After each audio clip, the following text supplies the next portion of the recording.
a cloudy, cold Thursday evening. Welcome on in. It is the bullpen edition of I'm hitting the YouTube. I screwed that up. The Bull and Fox edition of the bullpen here. I forgot to bring up my chat beforehand, so now I got it, so we could get messages from you folks. But a lot to get to today. Dustin looking very dapper. What are you doing? You got big dinner plans tonight? No, I'm just going out with some friends. You know, this is a unique time slot for us because we typically are Thursday at 2 o'clock live, just like we were always Bull and Fox live at 2 o'clock on the air. We moved to 7 p.m. because of the trade deadline, of course, which has happened. And we got it. Thankfully, we moved it because now we got good stuff to talk about. That's right. And by the way, this is not the first time we've ever been on together at 7 p.m. I think it was after the Richardson trade, right? Yeah, I was going to say the Richardson trade. We stayed on for an extra half an hour, and we did not get paid. Shockingly, yeah, extra. Who could have seen that coming? Anyway, you mentioned it. Speaking of trades, the big trade, the Cavaliers. We've been talking about would the Cavs do something this afternoon on UCSS? Mikey McNuggets, who's going to join us in about 10 minutes to give us his thoughts on this trade, asked us all in the panel, will the Cavs make a big trade, a small trade, or no trade? Everybody else thought small trade. I said big one, and it turns out that I got lucky with my guess that the Cavs do acquire, you see it there, DeAndre Hunter from the Atlanta Hawks. The Hawks became a seller, really, in the last couple of weeks. They had some injuries that led them to completely fall apart. I believe they've lost 8 of their last 9. In return, the Hawks get Caris LeVert, George Niang, 3 second-round picks, and 2 pick swaps. To me, this was an absolute no-brainer, Dustin. What say you? Oh, there's no question. I mean, I honestly didn't think the Cavaliers had enough ammunition to get any of these bigger moves done. Like the moves that we talked about that were considered big moves would be this move for DeAndre Hunter or the move for Cam Johnson. Cam Johnson, thank you. Nets, his name escaped me from the Nets. Yeah, exactly. Who didn't get traded today. Yeah. Thank you for filling that in. So those were the 2 guys I think that the Cavaliers were targeting, and we thought those would be like home run moves because the Cavaliers, they just didn't have this extra wing that could allow the core forward to play free, right? And they got it done. I don't know how. Like I'm just like, you know what, Kobe Altman, we bow down. You know what I mean? We used to think you sucked, and then you just basically said, you know what, I'll show you guys because he ran it back. He changed the coach. He put his nuts on the table, and he continues to do it time and time again. And this guy's hitting home runs. Has anybody gone from a zero to a hero as well as Kobe Altman? Like his first year at the job, he ran out he canned Ty Lue. The extension for Kevin Love, which looked bad at the time. We thought this guy got handed his job, didn't earn it. And, man, what a turnaround since that first year. Yeah, well, by the way, Ryan Day, 0 to hero today too. That's true. With his contract. So, I mean, it's a good day to be an Ohioan and a sports fan here in the state of Ohio, the great state of Ohio. That's true. Ryan Day became the second highest paid college football coach after everybody wanted him gone. We wanted him gone, and he did a good job. He overcame a brutal loss against Michigan and led his team to a great run in the postseason. But specifically, back to this trade, the Cavs really have not had a true starting caliber small forward since LeBron. And obviously DeAndre Hunter's no LeBron, but he's a legitimate starter in the NBA. And that's just something they have not had at that position. It's been a rotating bunch of guys who are, more bench players. But DeAndre Hunter's a legitimate starter, I think. Yeah, and what this does is it allows them to be able to play well against the Boston Celtics because that seems to be the team that has their number and just didn't have the wing depth to play with those guys. I mean, they were running out Okoro, LeVert, Dean Wade, Max Strus. Well, now you've got like this DeAndre Hunter dude who is a perfect combination to put out there. And like, I don't know. I kind of like the fact that, him and Ty played college ball together and they're, I believe they won a national championship team in 2019 with was that correct? Or a big run with anyway. I'm not a college basketball aficionado, but I know that it's cool. We got those out. We got those guys. The Knicks got the Villanova Wildcats. Well, guess what? We got the Virginia Cavaliers on the Cavaliers. Yeah, that makes a lot of sense. And yeah, and of course you're talking about Ty Jerome, and they didn't trade Ty Jerome. We didn't expect them to trade Ty Jerome here. They did trade George Niang and Caris LeVert, who have been good, solid players for the Cavaliers. And I think, they were good guys in terms of the locker room and the chemistry. George Niang in particular had a great reputation in the locker room. So there's, I'm not saying you love giving those guys up, but necessary and without a doubt, because you're only using 8, maybe 9 guys in the playoffs anyway. LeVert obviously would have been in that top group. Niang would have only been in that if Dean Wade were hurt. And obviously now with Hunter, you just don't need Niang. And LeVert was going to be a free agent. And because the Cavs are going to be in what they call the apron, I think the second apron next year, it's so hard to add players to the team. And not only do they have Hunter for this year, but unlike LeVert, who would have been a free agent, Hunter is under contract for 2 more seasons. So they've got all 5 of their starters locked up for at least the next 2 years after this, which is great, considering where they'll be in the cap situation. I don't understand why the Hawks were willing to do this. I mean, it's just, I'll take it. I mean, yeah. I don't. Do you think this trade should knock the socks off the Atlanta Hawks? Wow, they got wowed with this. What was the reason for them to get rid of this guy? I don't know. Who's 27 years old with 2 years left. Yeah. And I'm surprised that they didn't, and maybe they just don't think anything of him, but I'm surprised they didn't want Jalen Tyson, who at least has shown some promise as a rookie, or the Cavs. Right. Not that I really care about this, but you would have thought the Cavs would have had to give up their 2031 first-round pick, but they didn't. I mean, are you worried at all about Hunter's availability? Yeah, I mean, he's been an injury-prone guy like Dean Wade, so certainly that's a factor, but ultimately, his upside, if he's healthy, was way too valuable, not to make this deal. Because not only is he a good scorer, but he's also a very good defensive player, and he's got size. And as you mentioned, the Celtics, but also you look at the 3 best/most physical teams they've played: Boston, Oklahoma City, and Houston. And they're 1-4, 2-5 against those 3 teams. And Hunter's certainly a guy that can help them in terms of defending some of their, front court players on those teams. Well, and the other thing too is a lot of our guys that we were kind of shuffling through there in terms of depth at the wing positions, that small forward spot, they can't shoot.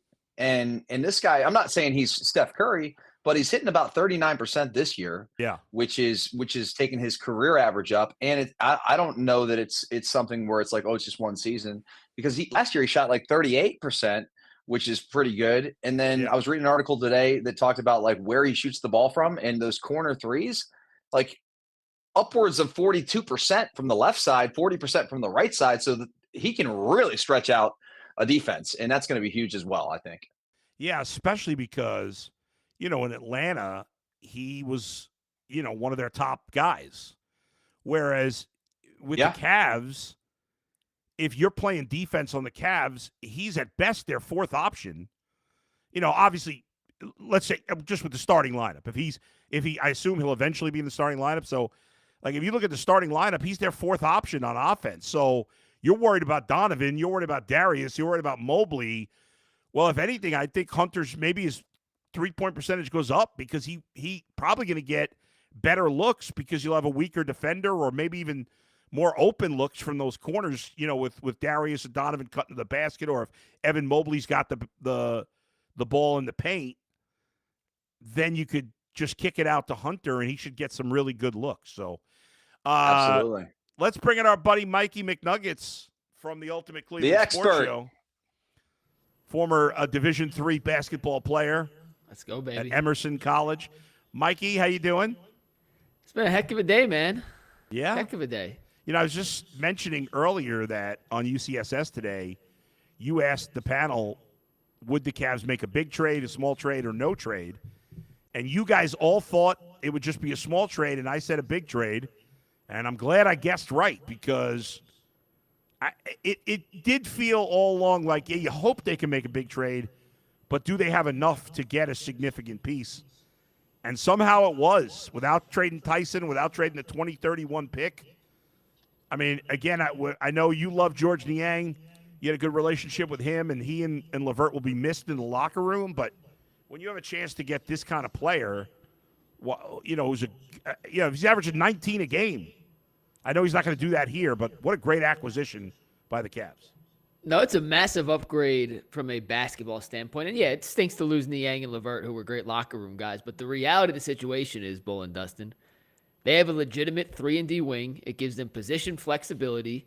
They have the ability now to play big, to play small. You can go with 2 traditional guards, 2 traditional wings, and 1 big. You can play a death lineup with Hunter and Wade as your bigs and go shooting. It gives just Kenny Atkinson a ton of different options to deploy and take advantage of mismatches. And I kind of pare it down to this, Bull. When you look at this move, Kobe Altman decided over the next 2 seasons, so for this playoff run and the next 2 playoff runs, what gives us a better chance to win a championship? Right. Our roster with Caris LeVert and George Niang, or our roster with DeAndre Hunter and 2 possible buyout guys, which they still have the money to bring in. And if that's the this or that situation, I think it's a no-brainer. DeAndre Hunter gives them a better chance to win a championship than what you were getting from Caris LeVert and George Niang.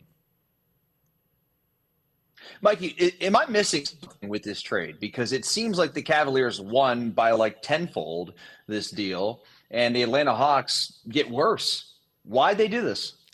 It's a great question. When we asked on the show today, will the Cavs make a big or small trade? Bull, what you said before is right. I didn't think they had the assets to pull this off unless they were going to include a Tyson or that 2031 first-round pick. From the Hawks standpoint, they have a plethora of wings. They have Dyson Daniels, Jalen Johnson, who is playing at an all-star level. They just drafted Zachariah Risacher with the first overall pick in this most recent draft. So they had 4 wings in the same kind of player stratosphere. So now they hope they can turn the LeVert expiring contract into more of a guard and or a big and use that money to help fill their roster out on a more evenly balanced scale. But when you look at this on paper, as much as I like George Niang, he's not going to help Atlanta win a ton of extra games. Caris LeVert isn't going to boost them back into the playoffs. They're on a free fall. I believe they've lost 9 of their last 10 games since Jalen Johnson got hurt. And the Cavs got the best player in the deal. So from Atlanta's standpoint, I don't truly understand what they were trying to accomplish by doing this, especially giving up a 27-year-old who's on a pretty reasonable contract and under contract for 2 seasons after this. But from a Cavs standpoint, I'm not going to question it. I got to give Kobe his kudos here, clap it up for him, because he turned a bunch of assets that I didn't think had a ton of value into a legitimately valuable player for a playoff run. Yeah, and now not only did he acquire a really good starting player, giving the Cavs, as we were talking about before, their first legitimate starting small forward since LeBron, but they also got under the cap. Yep. So that pushes back a year the penalties they'll get for getting into the what do you call it? The luxury tax. It's the repeat offender clock. Yeah, but what's the aprons the next couple of years? Yes. But they also freed up a roster spot for a potential 2. buyout. Oh, 2. Wait, what do you mean 2? They had a roster spot open already. They only had 14 guys under contract. Oh, okay. They turned these 2 players into DeAndre Hunter, which opens up 2 potential roster spots. And Bull, based on the prorated numbers, that $1.5 million that they're under the luxury tax with is enough to sign 2 buyout guys if they want. That's why. And you already, you had great depth. You only knocked it down by 1. And if you sign 2 buyout guys, well, now you still have the great depth. And they're only going to play 8, maybe 9 in the playoffs. We know. I assume DeAndre Hunter is going to start eventually. What do you think? I don't think the starting lineup matters as much as the closing lineup. I know he'll close the games for the Cavs, or should be the closing 3 for the Cavs. But I actually would keep him in his 6-man role to start right now. He's thrived in that in Atlanta. He's one of the Vegas favorites right now to be the 6th man of the year, and he's scoring 19 points off the bench And in that fifth starting spot for the Cavs, because you have the core four and Darius and Donovan are so ball dominant and Evans getting his shots, I want DeAndre, when he's on the court, to be part of the focal point of their offense. And I think he has a better opportunity to do that as the sixth man coming into the game when they make that first rotational switch. And he just has more opportunities to have the ball in his hand as opposed to being kind of stuck in the corner while the other guys dominate. But starting doesn't matter. It's all about who closes the game. And if you're building your best five closing lineup for the Cavs right now, I do believe DeAndre Hunter's in that. Does this move, Mikey, make the Cavaliers the favorite to win the title? I do not think so. I'm not even sure it makes them the favorites to get out of the Eastern Conference. You look at Boston, who did not make any moves whatsoever, but they're still the defending champs. You look at their starting lineup. Bull, you and I were texting about this the other day. Yeah. The starting lineup is dangerous. And if they're healthy, I think they're still the team to beat, but I do believe the Cavs are significantly closer to challenging Boston in a 7-game series at 7-16 on Tuesday night than they were at 103 Tuesday morning or this afternoon before they made this deal. So I do think it makes a difference. I don't think it pushes them ahead of Boston yet, but it does give them a better chance to knock them off in a 7-game series. The Cavs are plus 700 at Bet Rivers to win the NBA title. The Thunder and Celtics plus 225. But I believe the Cavs were, they've been even a bigger long shot than that. So their odds went down a little bit. And, the odds that any team's going to be completely healthy in the playoffs, we'll see. But the Cavs' chances got better. But I agree with you. I think the Celtics still have to be the favorites, as they are here at Bet Rivers. Mikey, thanks, buddy. We'll talk to you soon. Anytime, guys. All right, there's Mikey Thanks, McNuggets Mikey. from the Ultimate Cleveland Sports Show, our producer, who does a great job. He's a real smart basketball guy. He's a baseball nerd, man. He knows the game. Yeah, he knows. He does. He's on top of the AEC. Cavs' third best odds to win the NBA title, plus 700. I don't know if the Cavs have ever, without LeBron, had the third best odds to win the title. You'd have to go back to Doherty, Price, Nance. I don't even know then if they would ever have been as high as the third best odds. I'm sure they were top 10 in those days. Yeah, there's no way. There's no way. So, but it's exciting. We talked with Joe Varden on yesterday's show, Adam. We talked about how he thinks the Cavaliers are one of two teams that are going to win this thing. Yeah. And that was very surprising to hear. Yeah, I know that was. All right, let's switch gears. We've talked plenty of hoops. Sure. We're all excited about the Cavs. We got to talk about a team that's obviously not as exciting right now. Hopefully in the future. Myles Garrett did his tour yesterday of Radio Row. He did. It's funny because when the news first came out that Myles wanted to be traded, I think most of the fans were like, yeah, I get it. The Browns suck. And I understand. Fans supported him, which fans usually side with the team, even if they're to blame in these situations. But I think him doing that media tour yesterday kind of rubbed some fans the wrong way. And now, ultimately, that doesn't matter in this situation. But do you think some fans got annoyed that he was out there talking with everybody who would listen about wanting to be traded?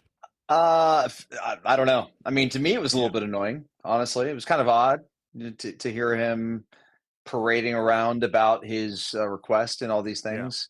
Yeah. But I got to say, he's killing this whole process because his agent, whoever's giving him advice on doing this stuff and how he's managed to sort of manipulate this whole thing. Fans are against the team. Like fans are mostly, I think, support Myles and kind of feel bad for him because he's been here and he's played really, really well for the organization. He has the Cleveland Browns over a barrel, and literally everything down to those interviews yesterday, I feel like have been very perfectly calculated.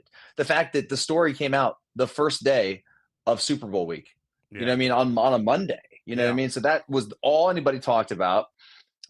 He gave the middle finger to Andrew Berry. Like he put him on blast. No one's ever really done this to the Cleveland Browns really they haven't done it because they didn't have the power. No one's ever had the power that Myles Garrett has now. He absolutely has them over a barrel. He's going to make them look ridiculous. I think probably either way. Yeah. You know what I mean? Like we'll see how this thing plays out. He's going to get his money. Yeah. And at the end of the day, this isn't hurting him at all because somebody's going to pay him. It's going to be close no matter where he goes. At the end of the day, the long-term money is going to be It's going to be very, very close. He's going to get paid, and he's going to get pretty much everything he wants. You don't think So, there's good for any him. chance the Browns are going to say, you know what? We're not trading you. What can you do? You're going to hold out? You don't think the Browns do that? It is tricky to trade him from a cap perspective.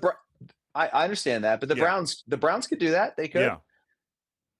I think it's going to be really, really messy if they decide to do that. Yeah. Now, if and is that something that they really want to deal with? I mean, do they want the best player to basically ever play for the franchise since Jim Brown to hold out and say, you guys are just not good enough for me? And then have the fans supporting him? Like, it's just a whole messy, ugly situation right now. And if it gets to that point, then it's going to be they will lose a little leverage, I guess, somewhere along the line. Now, in the end, Deshaun Watson held out for a year, and they didn't lose any leverage. It's going to be tricky. I said like a week ago that I thought the Browns should trade Myles Garrett anyway. I know you've said that too. But they seem to be steadfast in saying they're not going to trade him. It was funny. I don't know. Did you hear David Njoku's comments today by any chance? I missed those ones. So David Njoku was doing Radio Row today, and he said which is funny because David Njoku at one point asked for a trade. The Browns told him no, and now he has a good relationship here. But David Njoku said he's going to try to talk Myles Garrett out of wanting to be traded, and he said, "quote," Mary Kay had this quote was, "We're pretty close to winning," and I'm saying, oof. I mean, do you think he really believes that they're really close to winning? I mean, maybe. It's the off season now, so anything can happen. You know what I mean? Like, moves can be made and draft picks. I mean, they could draft the perfect quarterback. I don't know, man. Does he really believe that? How could he?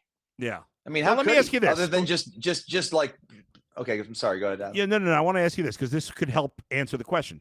When you were in the NFL, do you think as a player you were realistic about your team's chances? Or as a player, do you always think your team's going to win because you're on it or whatever, or your friends? And you played, you didn't play for all good teams. So what was your thoughts on that? So repeat the crux of what you want. So when you were in Buffalo, you guys were kind of mediocre, right? What was your final record that year? We were 7-9, but the 2 main years I was there, we were 7-9 both years. Right. So you guys were like a below average team. But did you believe the team that was in the hunt at the end of the year barely? Right. But did you believe going into the season that you guys, like, if somebody would have told you your team stinks, would you have said, no, that's baloney. We can win 10. We can make the playoffs. I don't know. How did you feel going into those seasons? I mean, I was on teams. Yeah, our record at the end of the year was 7-9, but I felt like we were a good team, a good enough team to beat anybody. Yeah. Like, we never got blown out really when I was there. We played against the Patriots twice a year and that whole thing. And I think we split with them actually when I was there, but neither here nor there. It was, we felt like going into the year we had a chance. And at that point in time, we didn't have Tom Brady. You know what I mean? We had Trent Edwards, we had Ryan Fitzpatrick, we had JP Losman. I mean, so just kind of middle of the road guys, but we felt the team was really good. We had a really good defense when I was there. So I guess you sort of get caught up in your own, situation, because when you're in that locker room, in that facility, you're only around the guys that are saying positive things about the team, and we believe, and you start to have all these good things, and hopefully you get off to a good start the season at the beginning of the year and then follow through with it. But if it doesn't happen, then all of a sudden you get whacked week 1 and 2 or whatever. Then you're like, okay, maybe we're not as good as we thought we were. And boy, I think that really hit the Browns this year. They had, because I believe the Browns thought they were really good. And I think we were all hoodwinked into it. And then we all just had this big group think that the Cleveland Browns had this amazing roster, like an all-time great roster. And then the players started to think about it. Maybe the coaches thought about it too. And then when you try to roll your head and think you're going to win and you're just not good enough and you don't have a quarterback, 3-14 year happens. Yeah, no doubt. I think based on that, I think it is possible that David Njoku thinks they're close. I think the people that believe, like, we got one guy in the chat here, Tim says, healthy Cousins or Flacco would make this team a playoff team. Now, my first thought to that is that's crazy. That's not likely. Is it possible? Sure. We saw it 2 years ago with Joe Flacco. But the Browns, their defense played great that year for most of the season. And then when it started to tail off, Flacco played great. The problem with quarterbacks like Flacco and Cousins, they're not going to play great for a whole season. They're old and they're past their prime. They're talented players, so they'll give you a handful of good games. But Joe Flacco, for all the excitement we had for Joe, we loved him. It wasn't that long. I just don't think guys like that can play great for a whole season. Yeah, I think that Flacco would have had this team 6 wins, 7 wins this year. But not a playoff team. Which is a marked improvement from where they were at. Yeah. But probably not a playoff team. And the best point you made is they're just old guys. Like, they're not going to be perfect every single week, and they're going to be injury prone. And even if they play, and they're going to be banged up because they're not going to be able to take the hits the way the younger guys can. Like, it's really tough to sustain that. And yeah, it would have been more fun. It would have been great for the Browns to win whatever it is and kind of be more in the mix at the end of the year. Yeah. But at the end of the day, thankful that we got through that and they had the second overall pick, because no matter what, had you had the 7 wins with Joe Flacco this year and you felt better throughout the year, you'd be in a worse position to be able to get a quarterback now. So just pray to God, pray to those football gods, Adam. I know you believe in the football gods. Oh, sure. And say, dear football gods, please let the Browns somehow get lucky. Yeah. Let them get, well, we'll see. We'll see if that can happen. One other comment I wanted to mention was Denzel Ward. I don't know if you saw this yesterday. He said he hopes Miles changes his mind, or he hopes the Browns don't trade him. But he said if the Browns traded Myles Garrett, that he might want to be traded too. Now, I don't think Denzel has the cachet that he thinks he does. Denzel, like, there's only a certain amount of guys, mostly quarterbacks or superstars like Myles, that can get their way. And like Denzel doesn't have a lot of trade value. We all love him, good player, but he's had 1 million concussions. He's 28. He can't force his way out of here, I don't think. What about you? No. I don't think he has the catch. Garrett is going to be a 2-time defensive player of the year. Okay? Probably. He is, if not the most dominant pass rusher defender in the game, he's top 3. I don't know that there's many players that or offensive coordinators are freaking out about the night before the game. Like, he's that good. He's, you name it. Dustin, we're having a really bad connection with you all of a sudden here. You got a bad connection with me? We got a bad connection. So I'm going to let you go, but give me your prediction for the Super Bowl. Sorry about the connection there, guys. We'll have to figure that out. But my prediction for the Super Bowl is the Eagles are going to win 27-24. 27-24. Tight ball game. And as a former Eagle, I know you'll be rooting for them. All right, buddy. We'll talk to you next week. We'll wrap up with you. I'll do a couple more minutes here. Dustin, good to see you. Let me wrap things up with reading some of the chat messages from the chat. Wasted time Chiefin says Denzel had a concussion when he was talking in that interview. Yeah, well. Simeon, Dustin needs a better connection. We'll work on that. CMG 31, a veteran quarterback would be nice to go through a season, but a full rebuild requires a younger drafted quarterback. The Browns are not turning this around. The way they got to the playoffs in 2023 was an anomaly. You can't consistently go to the postseason with retread quarterbacks. The Cousins and Flacco can work for a minute. They need a long-term answer at the position. He also says, I don't blame Myles for wanting to leave. The Browns honestly need a full rebuild. That is absolutely true. Wasted time says Myles for Trask and 2 number 1s. Draft Hunter, some O-line, and chill Will. How weird. I don't want Kyle Trask. That would be interesting if he went to the Buccaneers and was with Baker again. By the way, I've seen a number of people tweet lately, well, Myles got Baker pushed out of Cleveland. That's just absurd. He didn't get him pushed out. He was pissed when Baker spoke about the helmet incident out of school. But Myles Garrett had nothing to do with Baker being pushed out of town. Baker got himself pushed out of town. CMG says, go guard, spring training almost here. Can't wait, baby. The first spring training camp opens Sunday. I believe the Guardians open camp, I think, Wednesday. Can't wait, man. Matthew says, Bull. So I say, Matthew. And finally, Dean says, go Cavs. Nick says, trade Myles Garrett, get Abdul Carter, his replacement right there. Fraction of the cost. Running SoCal, Hunter or Cam Johnson were the guys. That's right, and that's where they got Hunter going back to the Cavs. And RDY70 says, I expect his new Cavs lineup to hit the ground running. Finally, Pick 99 says, tough to rebuild when you've been trying for 25 years and still haven't even built the foundation. Can't rebuild when you don't know how to build the structure in the first place. It's ugly. I can't blame you for being frustrated. I got the Chiefs winning the Super Bowl. 27. No, I think it's higher than that. 31-28. Chiefs are going to win. I will be rooting for the Eagles. I really don't like either team. I got the over, obviously. So over the Chiefs. I'm surprised the Chiefs are only favored by 1. Surprised it didn't end up a little bigger than that. But I don't know. People have been poo-pooing the Chiefs all year for whatever reason. It's crazy, but I think they're about to three-peat.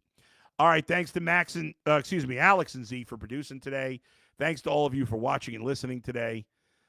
Thanks to Mikey McNuggets for joining us. Talk to you next time. I'll have Tom Hamilton, the legendary play-by-play voice of the Guardians. He is going into the Hall of Fame, of course, with CC Sabathia.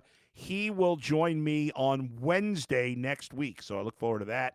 Hopefully you will as well. We'll talk to you next time. Enjoy the big game. Where else but right here in the bullpen with Adam the Bull, brought to you by Bet Rivers. See you, everybody.